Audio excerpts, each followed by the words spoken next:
ओवैसी का जोरदार भाषण, सपा को किया टारगेट, पार्टी का खिसका वोट बैंक, क्या ओवैसी कर पाएगी अखिलेश को चित? उत्तर प्रदेश में उपचुनाव के लिए 20 नवंबर को वोटिंग होने वाली है। 18 नवंबर यानी कल पार्टियों का चुनाव प्रचार खत्म कर दिया गया, लेकिन AIMIM के अध्यक्ष असदुद्दीन ओवैसी ने कल एक चुनावी सभा में भाषण देते हुए सपा की टेंशन बढ़ा दी। समाजवादी पार्टी के खिलाफ ओवैसी ने जमकर मुस्लिम समुदाय को नसीहत दी। इसी के साथ ओवैसी ने वक्फ बोर्ड का भी मुद्दा उठाया और साथ ही फिलिस्तीन का नाम लेते हुए अपने भाषण में ओवैसी ने मुसलमानों से बातचीत की। लेकिन सिर्फ ओवैसी ने इतना ही नहीं बल्कि खुद के पार्टी के नेता ने भी समाजवादी पार्टी की टेंशन बढ़ाई हुई है। तो आज की स्पेशल स्टोरी में हम आपको समाजवादी पार्टी की स्थिति के बारे में बताएंगे। नमस्कार, मैं हूं आपके साथ प्रियांशु मिश्रा और बहुत बहुत स्वागत है आपका हमारे खास प्रोग्राम कैपिटल टीवी की स्पेशल स्टोरी में। उत्तर प्रदेश में उपचुनाव के बीच सभी पार्टियों में जुबानी जंग चल रही। कल उपचुनाव के लिए प्रचार का आखिरी दिन था। इसी बीच AIMIM के अध्यक्ष असदुद्दीन ओवैसी ने पूर्व मुख्यमंत्री अखिलेश यादव पर जमकर निशाना साधा। उन्होंने कहा कि आजम और अब्दुल्ला जेल जाते हैं लेकिन अखिलेश नहीं। यूपी उपचुनाव में AIMIM के प्रमुख असदुद्दीन ओवैसी ने ऐसा दाव खेला जिससे सपा और कांग्रेस दोनों को ही करंट लग गया। मीरापुर विधानसभा सीट से सपा के प्रत्याशी को टक्कर देने के लिए ओवैसी ने जो चाल चली है उससे सपा के साथ साथ कांग्रेस को भी झटका लगा है। कांग्रेस को कानो कान खबर तक नहीं पड़ी और अरशद राणा ने कांग्रेस का साथ छोड़कर ओवैसी की पतंग की डोर थाम ली। अखिलेश यादव से दो हाथ करने के लिए ओवैसी ने कांग्रेस का साथ छोड़कर AIMIM में शामिल हुए अरशद राणा को मैदान में उतारा है। ओवैसी ने इस बार के उपचुनाव में सपा को धूल चटाने के लिए बहुत ही मजबूत घेराबंदी की है, जिससे पार्टी प्रमुख अखिलेश यादव की टेंशन को बढ़ा दिया है। सपा पर बरसे ओवैसी। ककरौली में AIMIM के प्रत्याशी अरशद राणा के समर्थन में आयोजित जनसभा में ओवैसी ने अपने टारगेट पर मुख्य रूप से सपा को लिया। ओवैसी के भाषण से ये साफ समझ में आ रहा था कि AIMIM की सीधी लड़ाई सपा और रालोद से है, क्योंकि उनके भाषण में इन्हीं दोनों पार्टियों का जिक्र भर भर के था। ओवैसी ने कहा कि आजम और अब्दुल्ला जेल जाते हैं लेकिन भैया नहीं। उपचुनाव में सपा हार मान चुकी है, अब RLD को हराएंगे। लोकतंत्र में जनता ताकत देती है। RLD के पास 2 सांसद है, इसी वजह से भाजपा को मीरापुर सीट उनके लिए छोड़नी पड़ी। इसमें लिखकर मुझे दिया गया है कि 2012 के चुनाव के मैनिफेस्टो में अखिलेश यादव ने 18% रिजर्वेशन का वादा किया था। अखिलेश यादव के पास रिजर्वेशन है किसका है? खाली अपने खानदान और परिवार का। मैं बन जाऊं, मेरी वाइफ बन जाए, मेरा भाई बन जाए, चाचा का बेटा बन जाए, वही रिजर्वेशन है। आरक्षण खाली उनके परिवार के लिए, आपके लिए नहीं है। आपको गलतफहमी है।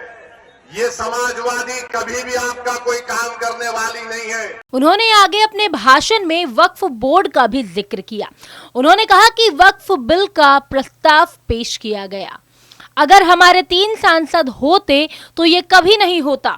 अगर ये बिल कानून बनेगा तो कलेक्टर फैसला करेगा कि मस्जिद, मदरसा, कब्रिस्तान वक्फ है या नहीं।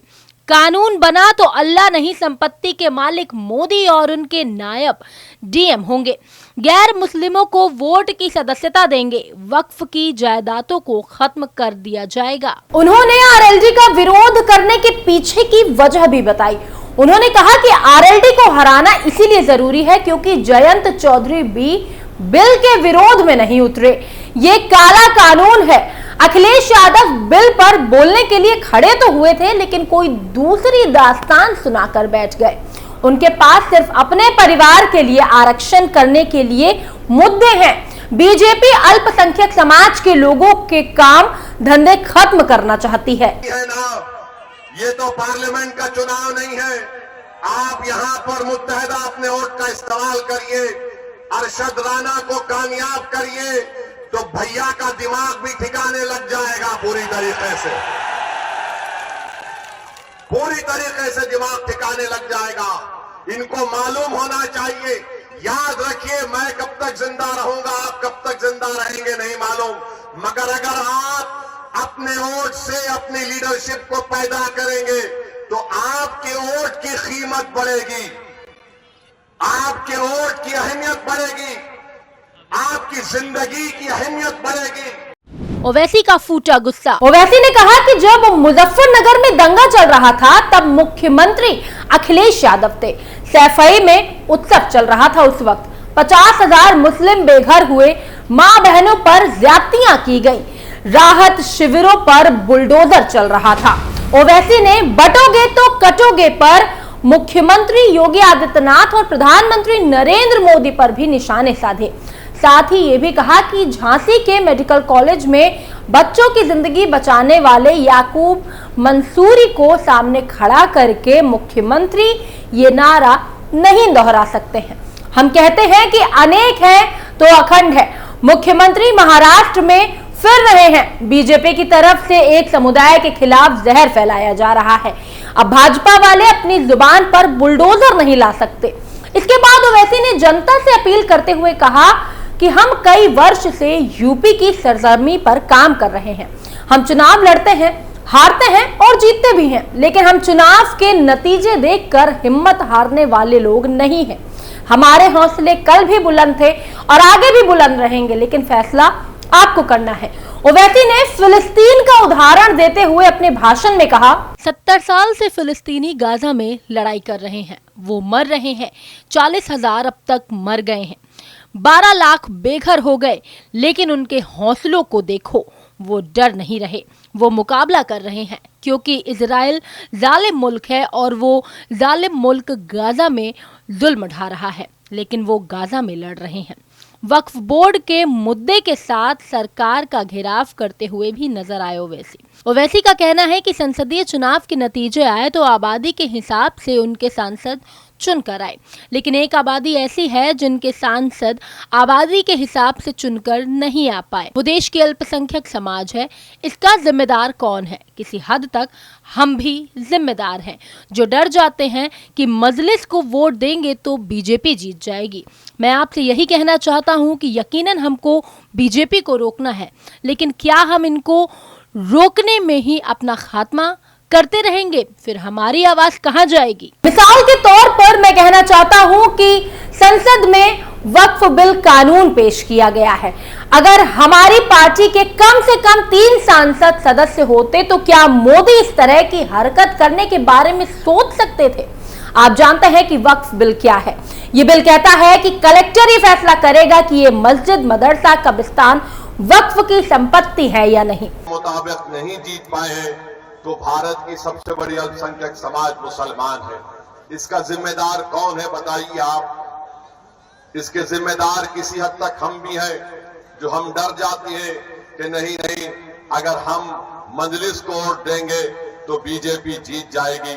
मेरे भाई, मैं आपसे ये कह रहा हूं, यकीनन बीजेपी को हमको रोकना है, मगर क्या हमारी जिंदगी की इब्तिदा खाली इनको रोकने में और फिर हमारी जिंदगी का खात्मा इनको रोकने में खत्म हो जाएगा? फिर हमारी आवाज कहां पर जाएगी? मिसाल के तौर पर मैं आपको बताने के लिए कह रहा हूं, आज भारत की पार्लियामेंट में नरेंद्र मोदी की हुकूमत ने एक वक्फ बिल का कानून, एक वक्फ बिल बनाने का कानून पेश किया। अगर मजलिस इत्तेहादुल मुस्लिमीन के कामयाब हो जाते। लेकिन मीरापुर सीट का राजनीतिक इतिहास ये दर्शाता है कि यहाँ का वोटर किसी भी एक राजनीतिक दल के साथ लंबे समय तक नहीं रहा है। इसका नतीजा ये रहा कि कांग्रेस, भाजपा, बसपा, रालोद और सपा के विधायक यहां से बनकर निकले। आबादी के बाद वर्ष 1952 में हुए विधानसभा चुनाव में इस सीट का नाम मुजफ्फरनगर पूर्वी जानसठ उत्तरी था। वर्ष 1967 में इसका नाम मोनरा विधानसभा कर दिया गया। इसके बाद परिसीमन में वर्ष 2012 में मीरापुर सीट बनी। इस सीट में जानसठ और मारना ब्लॉक शामिल है। यहाँ के वोटरों ने विभिन्न राजनीतिक दलों और बिरादरी के प्रत्याशियों को विधायक सभा भेजा है। इस सीट पर 3 बार कांग्रेस, 3 बार भाजपा, 3 बार रालो, 2 बार बसपा और 1 बार सपा ने जीत दर्ज की। इसी के साथ ही मुस्लिम, पाल, सैनी, गुर्जर, त्यागी बिरादरी के प्रत्याशियों को विजयश्री मिली है। इस बार इस सीट पर कुल मतदाता 3.23 लाख हैं, जिसमें 1.71 लाख पुरुष और 1.52 लाख महिलाएं वोटर्स हैं। वहीं चुनाव प्रचार खत्म होने से पहले समाजवादी पार्टी प्रमुख अखिलेश यादव ने भी सोशल मीडिया के जरिए एक पोस्ट करते हुए वोटरों से अपील की है। उन्होंने कहा कि ये उपचुनाव उत्तर प्रदेश के भविष्य का रुख तय करेगा। सपा प्रमुख ने अपने पोस्ट में लिखा कि प्रिय उत्तर प्रदेश वासियों और मतदाताओं, उत्तर प्रदेश आजादी के बाद के सबसे कठिन उपचुनाव का गवाह बनने जा रहा है। ये उपचुनाव नहीं है, ये रुख चुनाव है जो उत्तर प्रदेश के भविष्य का रुख तय करेंगे। इस उपचुनाव में लोकसभा 2024 के चुनावों की तरह भाजपा की नकारात्मक रणनीति को फिर से धूल चटाने और संविधान, लोकतंत्र, आरक्षण व सामाजिक न्याय के संघर्ष को बचाने के लिए पूरा पीडीए समाज सभी 9 सीटों पर एकजुट है। अखिलेश यादव ने अपने पोस्ट में आगे लिखा कि भाजपाई महंगाई, बेरोजगारी, बेकारी, भ्रष्टाचार और नफरत की राजनीति से मुक्ति के लिए पीडीए फिर से लामबंद है, क्योंकि अब सबके सामने एक स्पष्ट लक्ष्य है और वो है भविष्य में अपनी सरकार बनाना, मतलब पीडीए सरकार बनाना। अब तक पीडीए के औरों की सरकार बनाई है, अब पीडीए भविष्य में अपनी सरकार बनाएगा जिससे अपने हक और अधिकार को पाया जा सकेगा। कुल मिलाकर यह समझा जा सकता है कि चुनाव में एआईएमआईएम सपा को टक्कर देने के फुल मूड में नजर आ रही है, लेकिन सपा के साथ ही साथ ओवैसी ने कांग्रेस को भी झटका देते हुए उसके एक नेता को अपने पाले में कर लिया है। लेकिन अगर एआईएमआईएम के प्रत्याशी से सपा के प्रत्याशी के इस मुकाबले में पार्टी के प्रत्याशी की जीत होती है तो क्या इसका फायदा बीजेपी को इस उपचुनाव में मिलेगा या नहीं, ये 23 नवंबर को ही तय होगा। फिलहाल आज की स्पेशल स्टोरी में इतना ही, लेकिन तमाम खबरों को जानने के लिए आप देखते रहिए कैपिटल टीवी उत्तर प्रदेश और चैनल को लाइक, शेयर और सब्सक्राइब करें। धन्यवाद।